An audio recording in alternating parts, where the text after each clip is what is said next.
Assalamualaikum warahmatullahi wabarakatuh. Waalaikumsalam warahmatullahi wabarakatuh. Nama saya Abdullah Abdurrahim ya.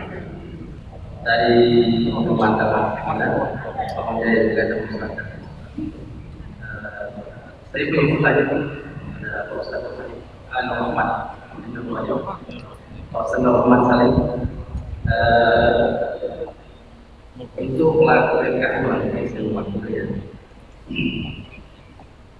kendala dari UMKM ini biasa tapi salah satunya di pasar, ya.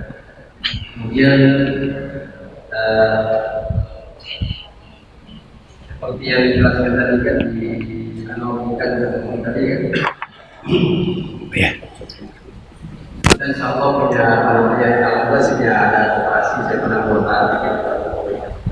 Nah, terus tidak lanjut setelah dari pertemuan kira-kira apa yang nanti manfaat dari pelaku UMKM itu, karena pada UMKM itu bingung bagaimana produknya bisa maju ke depan, masa pembinaan dan sebagainya. Tentu seperti saya Pak, sekarang saya punya produk pandai, tapi insya Allah ke depan bisa nanti saya cobain ke Pak Nur sama Bu Prilly nanti di tes rasa gitu. Nah saya bingung, itu ada teman yang minta ke Sumatera gitu, kirim bandreknya, cuma saya kesusahan untuk di kemasan saja seperti apa gitu. Karena harus dikirim. Kalau bandrek saya itu panas, dan semua Pak Nur Pak Joko sudah coba.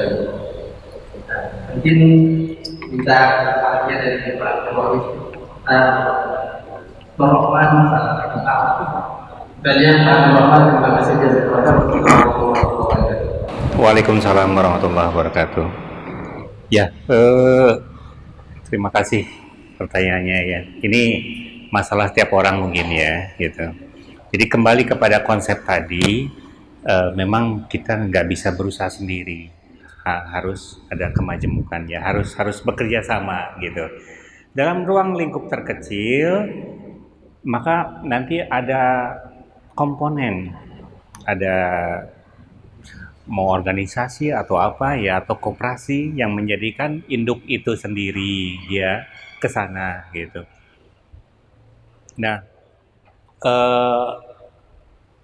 seperti sapu ya, sapu gitu. Kalau untuk membersihkan, kemudian hanya satu itu kan nggak bisa, harus memang bersama-sama gitu.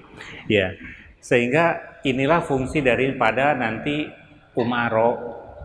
Ya, yang tadi saya ceritakan itu loh, Pak Abdurrahim ya, gitu. Abdurrahim, oh punya skill ini ternyata kekurangannya apa? Ya ini. Ya nanti itu bisa di-maintain gitu. Artinya apa? Oh kemasannya nggak ada ya. Siapa tahu nanti si B itu pinter bikin kemasan masalahnya. Nanti bersama-sama. Kemudian si C ternyata jago marketing, ya. Oh ternyata jaringannya luas, bisa ke si C. Ya toh? Kemudian ke si D, oh ini punya kendaraannya buat distribusi gitu. Di situ nanti tugasnya Amir itu komitate ya apa? Merangkai bangun begitu. Merangkai bangun itu kemudian sehingga semuanya punya benefitnya gitu. Sehingga saya sering sampaikan otomotif lah ya, mobil ya. Di dalamnya ada baut kecil, ada banyak ya, wiper apa ya. Itu baut ban itu kalau satu itu nggak berharga Pak gitu. Gitu? Nggak berharga. Berharganya karena dia digabungkan ke mobil tersebut. Dia menjadi berharga. Maka walaupun baut sebesar gini atau sebesar gini ya, ditempelkan misalkan di Ferrari gitu. Dia adalah bagian dari Ferrari dan dia dihargai orang satu kesatuan. Ya, mungkin paham maksud saya ya. Jadi kesulitan Pak Abdurrahim memang banyak. Tadi juga ada yang berkonsultasi dengan saya mengenai market. Ya memang kalau sendiri berat, Pak. Kita perlu jaringan. Nah, jaringan itu apa? Silaturahmi, ya, silaturahmi itu jaringan gitu.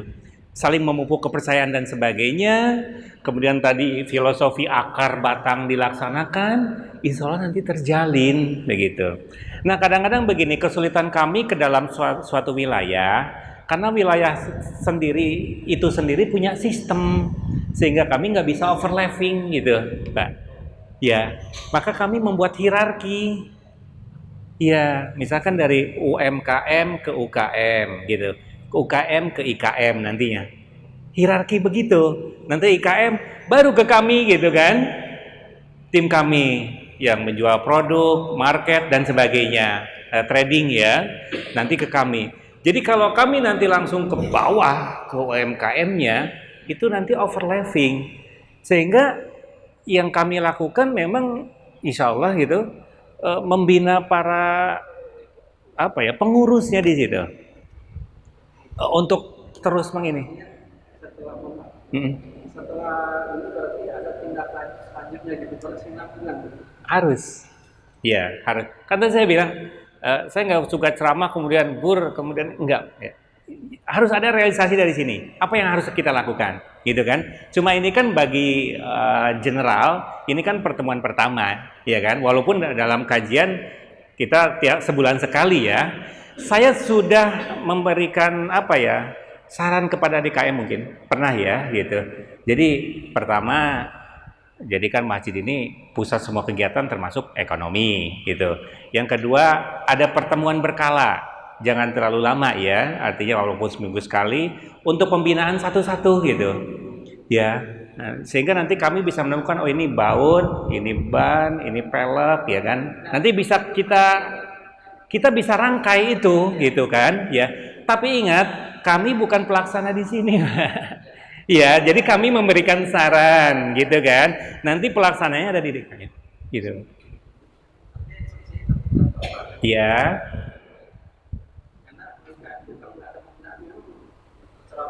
Oh begitu ya, Masya Allah. Iya. Ya mohon maaf kalau memang saya banyak keterbatasan Pak ya mengenai waktu dan sebagainya. Mudah-mudahan ya doakan saya sehat dan waktunya ada semua kita bangkit. Tapi saya punya memang suatu dream gitu. Mudah-mudahan dari sini ada kebangkitan. Ya ada kebangkitan. Walaupun di tempat lain juga bangkit, nanti bersinergi, bukan bersaing ya, bukan balap lari bukan, tapi seperti rantai nantinya. Ya yang saya harapkan masjid satu dengan masjid lain itu seperti rantai bergandengan, akhirnya menjadi suatu putaran yang bagus. Ya, bukan balapan ke sini, bukan wah gitu, bukan berkompetisi begitu, bukan. Itu kerjaannya kapitalis ya. Ya, nanti bersinergi, satu orang dengan orang lain bersinergi. Ya kan? Kemudian satu lembaga dengan lembaga bersinergi, satu masjid dengan masjid bersinergi, semuanya sehingga menjadi ummah wahidah. Mudah-mudahan ya, insya Allah doakan ya. Mungkin ada kesalahan saya di situ, ya, insya Allah gitu. Nah, satu lagi formula, makanya saya pernah misalkan begini, kita membuat suatu wadah ya, namanya koperasi atau apa ya. Jadikan pengurusnya itu profesional gitu. Misalkan ada tim marketing gitu.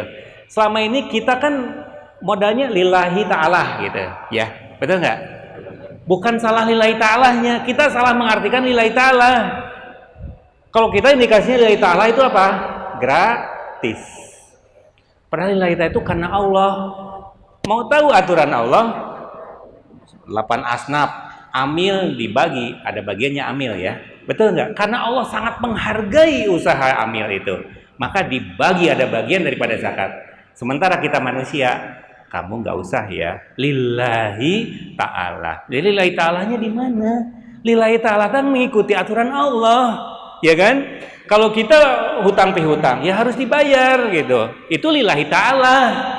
Berarti mengikuti hukum Allah lillahi ta'ala. Bukan lillahi ta'ala, udah bebaskan. Gitu kan? Jual beli lillahi ta'ala, ambil. Bukan begitu. Jadi bukan salah lillahi ta'alanya. Nah, dalam mengurus sebuah organisasi ya, misalkan, ya kita profesional gitu. Kita angkat seorang manajer. Tadinya manajer Astra misalkan. Udah jadi manajer Istiqomah, ya kan? Gajinya berapa? 10 juta. Di sini digaji 10 juta. Oke. Terus gajinya dari mana? Ya kan dia berusaha. Ya enggak? Sesuai dengan targetnya di Astra. Ya, di Astra membuat profit misalkan 1 tahun itu 5 miliar misalkan. Ya di sini juga sama, profitnya sama. Ya enggak? ada marketing di mana misalkan, ya kan? Daripada bekerja di orang lain, udah kerja di sini, ya kan? Gajinya di sana-sana berapa? 8 juta, di sini 8 juta. Ya Pak, milih di sini dong. Tapi udah khusus tugasnya memarket UKM yang di sini, gitu. Ya kan? Ya tentu dengan target, bukan dengan lillahi ta'ala. Karena ini biangnya lillahi ta'ala di awalnya, di akhirnya juga lillahi ta'ala. Maaf, lillahi ta'ala maksudnya bukan yang sebenarnya tadi lillahi ta'ala anekdot ya. Artinya apa? Karena awalnya gratis, maka outputnya pun seenaknya. Gak bisa bos, gak terlampaui bos, karena no responsibility. Coba di awalnya profesional, saya gaji kamu 5 juta, targetnya segitu. Saya kasih waktu 3 bulan. Ya kan? Bukan hanya maksa, karena sudah interview juga, bisa market, punya relasi, bla bla bla bla, gaji, ya kan? Maka semua UKM ini kejual dong. Dia masuk ke rumah sakit, ke supermarket dan sebagainya, gedorin kan punya talenta marketing itu, ya enggak? Bisa nembus itu.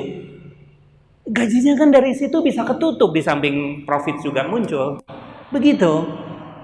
Cuma kesalahan kita satu, yaitu lillahi ta'alanya itu, ya. Yang kedua, nggak fokus, setengah-setengah, sambilan. Sesuatu yang sambilan tuh nggak akan benar, nggak akan bisa. Ibarat saya masak nasi sambil mencuci, gitu kan? Ya, nasinya gosong, nyucinya nggak bersih, gitu.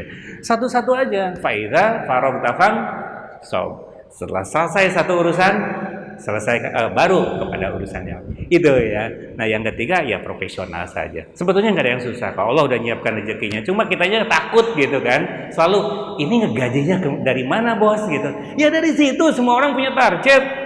Begitu ya, mudah-mudahan ke depan bisa Allah. Oh ya, silakan. Iya. Hanya ingin menanyakan tentang sekarang bagaimana merubah atau memanage berpemikiran dari Tuhan atau orang umat Islam agar konsep Islam ini bisa masuk dalam pemikiran mereka, karena mereka sudah terbiasa dengan sistem kapitalis. Jadi kita harus memberikan mindsetnya itu diubah, bagaimana membuat mindset mereka agar kembali ke konsep Islam, tidak terpaku kepada kapitalis. Baik. Alhamdulillah, ini kendala terbesar kita ya, dan ini memang perlu perjuangan yang besar. Kita akan bagi dulu targetnya 2, 1 yang udah punya giroh ya. Yang 2 apa ya namanya ya, umum lah ya, ya gitu. Ya, yang mengaku umat Islam itu kan 2. 1 yang memang punya giroh, yang kedua umum. Misalkan yang hadir di sini yang punya giroh gitu kan, yang memang ingin gitu. Yang kedua yang tidak ingin. Nah ini nanti perlakuannya berbeda ya. Kalau di sini penekanannya udah kepada skill, ya, keimanan, bagaimana meningkatkan ini dan sebagainya, ya. Kalau yang ini nggak ke sana, kalau dikasih itu lari, tapi arahkan dulu ke menuju giroh, baru dari giroh baru kepada pembinaan, ya itu, ya seperti inilah ya, terus menerus nanti ini insya Allah setiap orang ini, karena memang fenomenanya begini. Kita tidak ada yang mengendalikan. Itu yang fungsi amir itu. Makanya saya tekankan itu fungsi amir itu perlu. Jadi bukan hanya di perusahaan ada direksi saja gitu. Dalam komunitas pun harus ada amir gitu. Amir yang benar-benar amir gitu. Artinya si A, si B, si C gitu. Nah kemudian itu satu. Yang kedua, orang Nasrani itu bergerak maju, Pak. Ya, dalam berdakwah. Das gitu. Ya, maju. Sementara kita pasif, mentang-mentang udah mayoritas, gitu.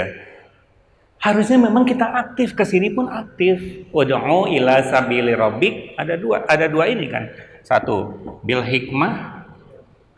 Yang kedua, mau'idatil hasanah. Ini adalah materi dakwah, hikmah mau'izatul hasanah. Saya pun dalam mengajar kajian harus ada dua, hikmah dan mau'izatul hasanah. Hikmah adalah isi, ya, kemasan. Mau'izatul hasanah adalah attitude, cara, gitu. Kalau ibarat ini emas, ini etalase, gitu kan? Ya, saya ngasih emas ke Pak Joko misalkan, ya. Pak Joko ada emas 5 kilo nih, kemudian saya kasihnya pakai kaki gitu, ya itu. Berarti hikmah tapi tidak mau mau'izatul hasanah. Atau sebaliknya, ada apa ya? Ada sampah gitu, saya bungkus dengan bagus, Pak Joko silahkan misalkan. Memang mau'izatul hasanah tapi hikmahnya nggak ada. Nah, jadi tema dalam berdakwah adalah hikmah dan mau'izatul hasanah. Yang sudah di internal, alhamdulillah kita bina terus. Yang di luar jangan disamakan, Pak. Mereka justru harus ada dakwah dari kita untuk tertarik gitu. Nah, kita jangan menghujat caranya. Kamu salah. Enggak gitu. Orang benci tambah benci nanti, gitu kan? Ya, tapi dengan seperti yang dilaksanakan Nabi. Dilemparin kotoran ya, memaafkan. Setelah dia sakit, nengok. Sudah selesai. Ya, gitu. Itu bil hikmah wal mau'izatil hasanah. Nah, begitu. Nah, jadi itu komponennya ya. Memang perlu ada personal approach, pembinaan satu-satu, ya. Kemudian harus ada pihak yang bergerak untuk berdakwah. Kita berorientasi dakwah itu hanya untuk non muslim. Sebenarnya tidak. Di internal pun dakwah harus kuat. Ya cuma ini golongannya beda. Dakwah ke sini beda, dakwah ke sini beda. Gitu. Caranya pun harus beda, jangan disamakan. Ya, kalau di sini diancam sudah boleh, di sini diancam lari. Gitu. Ya saya belum lama lah kedatangan orang mualaf misalkan ya, begitu. Kemudian mempertanyakan karena dia tertarik dengan Islam karena memang konsep Islam, kemudian kok realitasnya sih enggak. Yang memang yang bagus itu ajarannya, sementara kitanya sendiri belum bisa sesuai dengan ajaran itu sendiri. Maka tugas yang harus kita lakukan adalah mengislamkan diri kita, gitu. Mungkin itu ya jawabannya. Kembali lagi kepada sistem ya, adanya amir, adanya pemimpin dan sebagainya. Silakan. Satu pertanyaan lagi. Berkaitan waktu. Ya mungkin kalau waktu mencukupi belajar itu. Waalaikumsalam. Ya. Masalah bisnis online. Ada barang yang tawaran konsumen, tapi barang itu tidak dipegang. Bagaimana kondisi hal ini? Iya. Misalnya, bisa diulangi kasusnya bagaimana tadi? Dengan bisnis online, misalkan kita ada barang tawaran konsumen, tapi barang itu tidak dipegang. Oh iya, baik ya. Ya. Secara subjektif ya, saya subjektif artinya saya sendiri, saya nggak pernah bertransaksi online. Karena apa? Saya nggak setuju dengan online. Kenapa? Sebagian besar orang tertipu. Ya, saya sendiri pihak yang pernah merasa tertipu. Ya. Jadi barang yang kita beli itu nggak nampak, maya, hanya sebuah foto kan gitu, dan janji-janji. Ya kan? Nah, tatkala tidak sesuai dengan apa yang kita pesankan, di situ sudah ada kekecewaan. Nah, tadi yang teratas adalah ridho, ya. Sudah nggak ada keridoan, maka sebaik-baiknya muamalah adalah langsung bertransaksi, langsung seperti menikah. Ini jawabannya seperti begini. Kalau menikah jauh bisa enggak gitu kan? Oh, calon di Amerika, saya di sini, gitu kan? Sama dengan itu. Menikah itu kan sesungguhnya munakah ya, tapi muamalah itu jual beli, ada mahar, ya kan? Ada saksi, ada ijab kabul, sama gitu. Maka beberapa pihak menginginkan tidak boleh, harus langsung. Nah, sebaik-baiknya juga harus langsung. Biarlah membuang uang lebih ya, misalkan ke sana harus ongkosnya 50.000 ya. Udah langsung aja. gitu. Paling enggak ada kepuasan loh. Oh ya, ininya sama gitu. Dari kepuasan itu mudah-mudahan timbul keridoan. Dari ridho nanti timbul keberkahan. Setelah berkah keluar nanti cukup. Ya, begitu. Jadi saya sendiri secara subjektif tidak.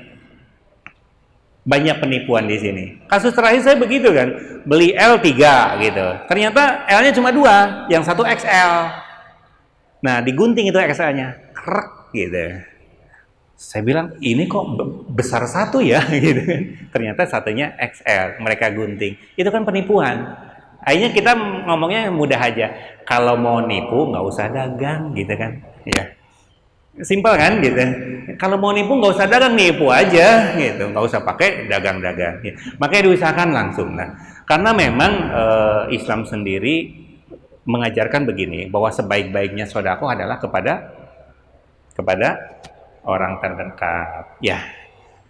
Ya muamalah juga kan termasuk kita sedekah secara elegan gitu kan. Ya udah orang yang terdekat gitu. Cuma memang permasalahannya itu kadang-kadang penjualnya apa adanya ya, harusnya kan penjualnya semaksimal mungkin, harga sebaik mungkin, kemasan sebaik mungkin kan, supaya juga kita puas gitu. Itu PR nanti memang yang harus kita ini. Seperti itu mungkin jawabannya. Boleh satu lagi kalau mau ini. Oh, silakan. Masih diberi kesempatan untuk satu penanya.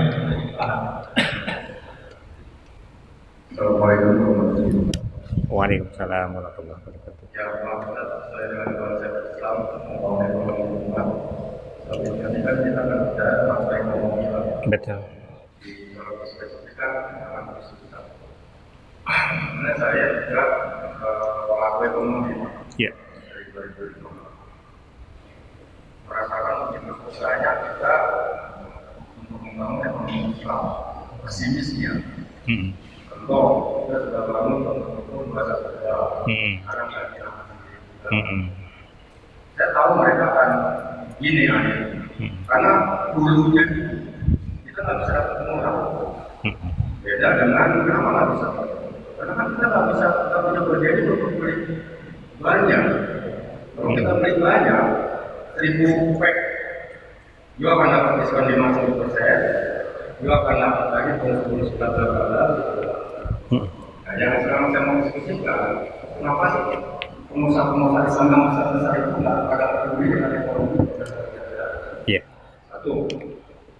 Yang kedua, mengenai digital ekonomi, kita sudah nggak bisa menghindari Pak. Pembelian apa-apa. Jadi tetap, saya sering mengikuti mereka orang sambil beli kopi yang tadi, akhirnya bisa bukan bisa buka. Tapi kita masih persiapan. Kalau kita masih betul, kita bisa cancel. Uang itu kan tidak akan jadi. Ini sudah global masalah. Mereka kan prinsip pandemi kayak begini. Jadi memang kita tidak bisa menghindari itu. Menurut hemat saya, kenapa saya ekonomi ini kalau mau buka itu butuh waktu minimal 1 generasi. Berarti namanya cara. Dari waktu saya susah mengendalikan. Contoh, keluarga kita kendalikan. Pertama, belanja di warung, kita ada warung yang tetangga. Nggak ada cahaya prima atau bahasa tua, nggak ada baru atau nol. Yang notabene, ya itu nggak jalan juga ya. Jadi itu fakta sih Pak. Kita bicara fakta bukan bicara. Nah itu gimana menurut Pak? Strategi. Iya, alhamdulillah. Iya. Alhamdulillah. Ya. Waalaikumsalam warahmatullahi wabarakatuh.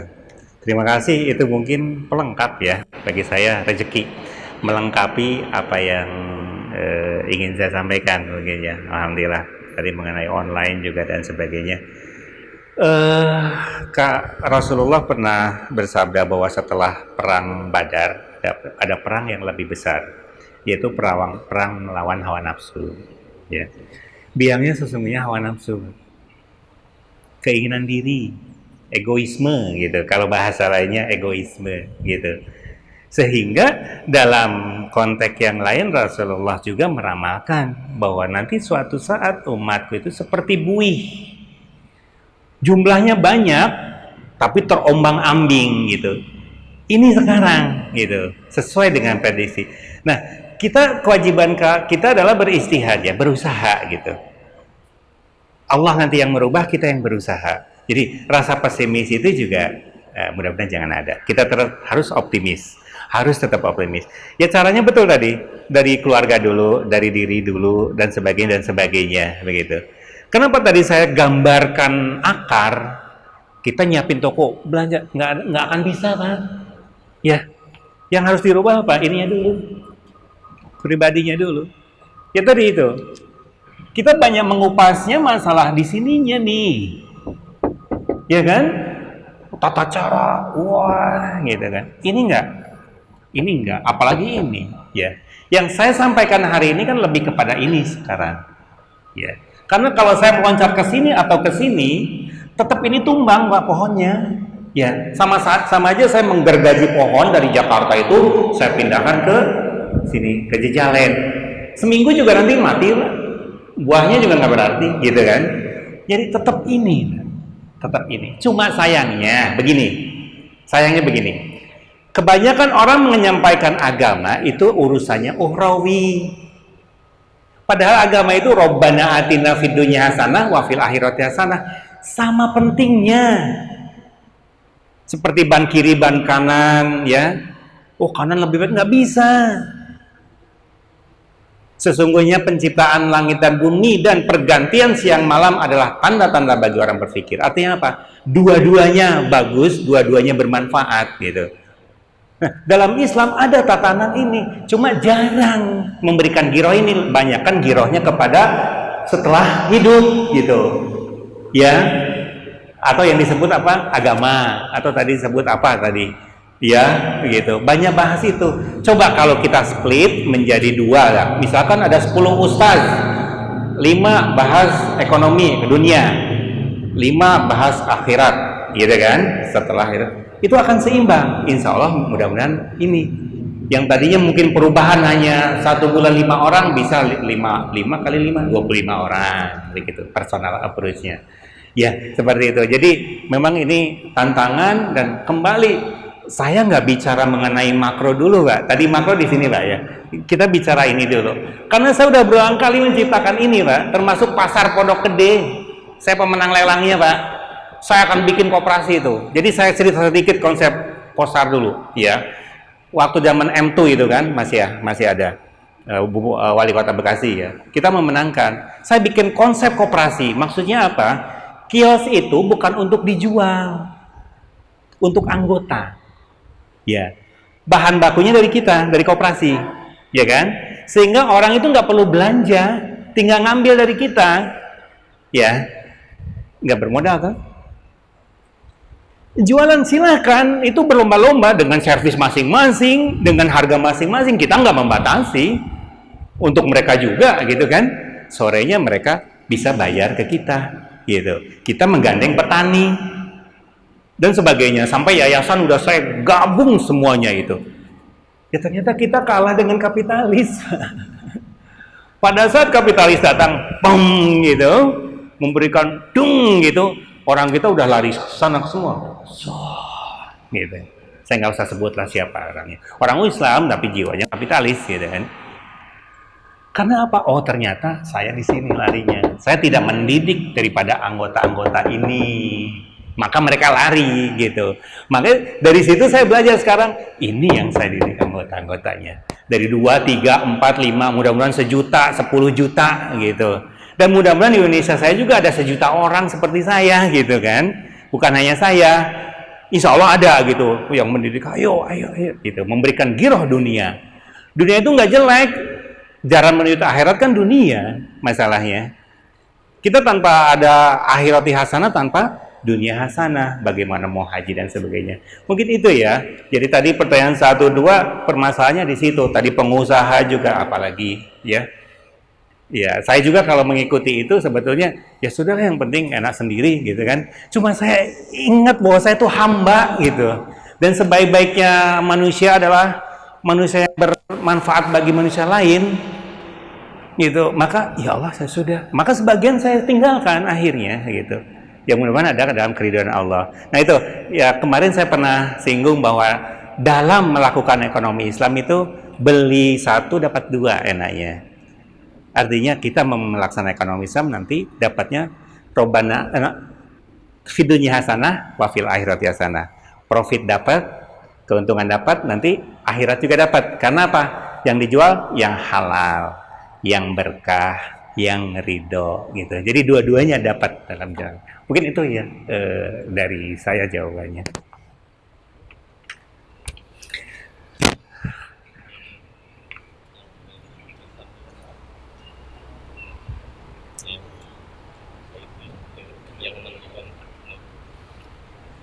Baik, sudah berakhir pada sesi pertanyaan kedua ini ya.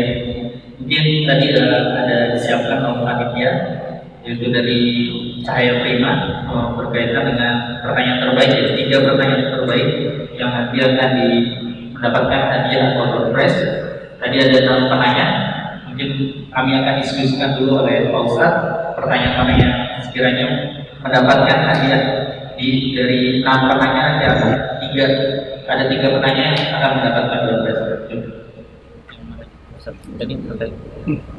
Jadi semua pertanyaan bagus Mas ya. Jadi saya nggak bisa menentukan.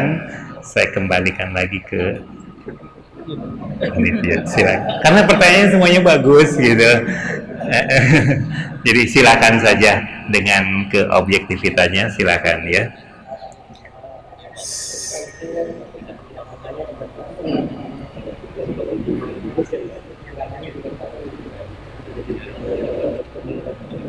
Sudah selesai?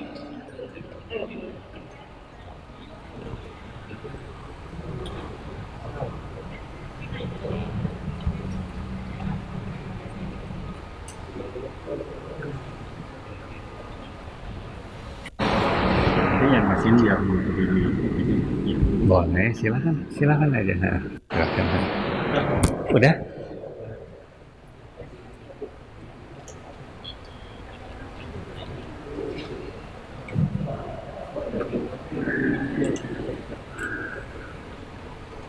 Sudah ditutup aja?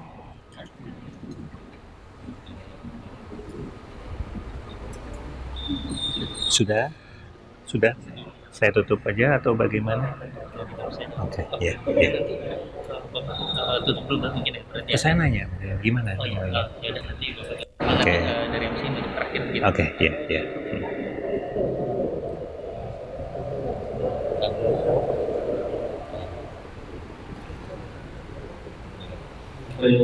Sebelum kita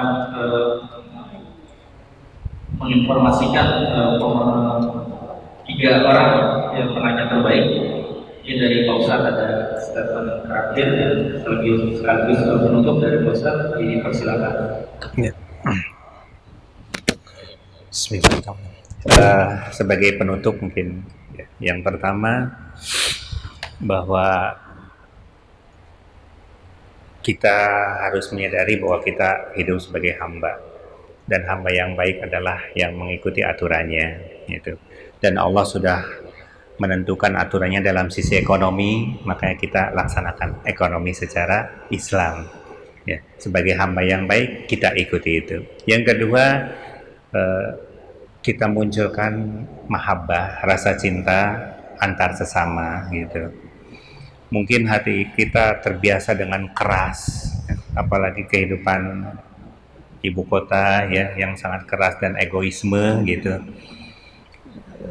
Marilah kita tiap malam menghancurkan itu dengan menghadap Allah ya, dengan qiyamul lail gitu, menghancurkan kekerasan hati itu sehingga hati kita menjadi lebih sensitif melihat saudara-saudara kita. Karena sesungguhnya saudara yang asli di mata Allah dan nanti di yaumil akhir adalah muslim, bukan saudara kandung. Saudara kandung pun andaikan tidak seagama, tidak sekeyakinan, itu bukan saudara kita. Yang bisa menyelamatkan adalah antar kita. Begitupun Rasulullah memberikan syafaat ke kita gitu. Yang kedua, yang ketiga, sama-sama kita berlomba untuk tangan di atas. Jangan tangan di bawah. Bagaimana tangan di atas? Feeling untuk memberi ya, tanamkan. Karena orang yang kaya itu karena punya mindset yang kaya. Ya, saya ulangi ya. Orang yang kaya karena mindsetnya kaya. Artinya apa? Orang yang punya jiwa kaya itu akan menjadi kaya. Walaupun relatif ya, kaya artinya sukses ya, begitu. Orang yang punya jiwa yang kaya itu jiwanya ingin memberi, ingin melindungi, gitu. Ada yang punya pabrik karyawannya 1000. Kalau jiwanya nggak kaya nggak bisa, kan? Sayang banget ya menggaji orang 10.000. Nah, pengennya dilakukan semuanya itu 1000 kerjaan. Kenapa mereka bisa mempekerjakan 1000 orang? Karena ada soul. Ya, ada giro. Saya harus bermanfaat bagi mereka. Ya kan? Saya harus bisa menjadikan nafkah buat mereka. Mereka tergantung pada saya, gitu. Jadi jiwa kaya itu harus ditingkatkan. Mungkin demikian saran saya atau penutup saya di kesempatan kali ini. Mudah-mudahan ada manfaatnya, ada berkahnya pertemuan sore ini, dan Allah masih memberikan umur kepada kita untuk berjuang di jalan ekonomi Islam. Wabillahi taufiq wal hidayah, wal afi minkum. Wassalamualaikum warahmatullahi wabarakatuh. Waalaikumsalam warahmatullahi wabarakatuh. Jazakallahu khairan atas materi yang telah disampaikan Bapak Nur Salim. Materi yang sangat luar biasa. Tadi 3 pertanyaan terbaik yang sudah kami diskusikan dengan panitia itu langsung saja kita ambil Bapak Darul dari Bapak Nida pertama, lalu Bapak Rohim dari Muhammadiyah dan Pak Budi dari Dirasat Tes 10. Baik, para bapak bisa dimohon ke depan untuk mendapatkan press dari panitia dari Cahaya Prima, sponsor dari Cahaya Prima. Mungkin pada Bapak Rahmat dan Pak Joko dan Pak Muslim yang untuk bisa memberikan pressnya.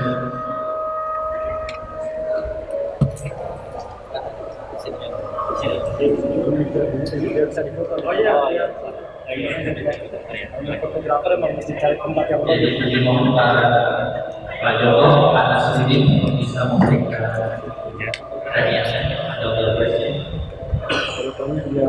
Pak juga mohon Pak. Ibu itu aja tuh yang tengah itu. Diwakili ibu itu tuh. Oh, tadi kan masuk kompas. oh gitu. Masya Allah. Pak Joko. Pak Joko.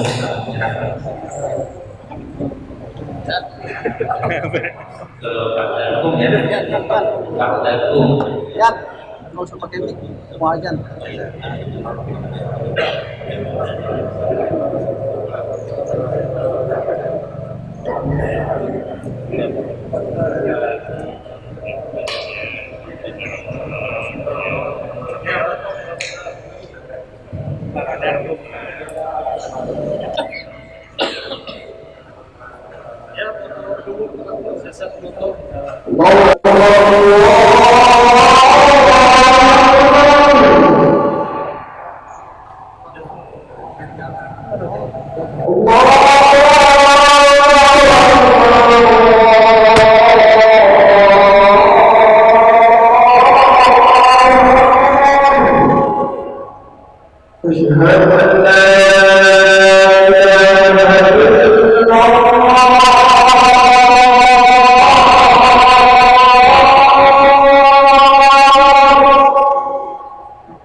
Asyhadu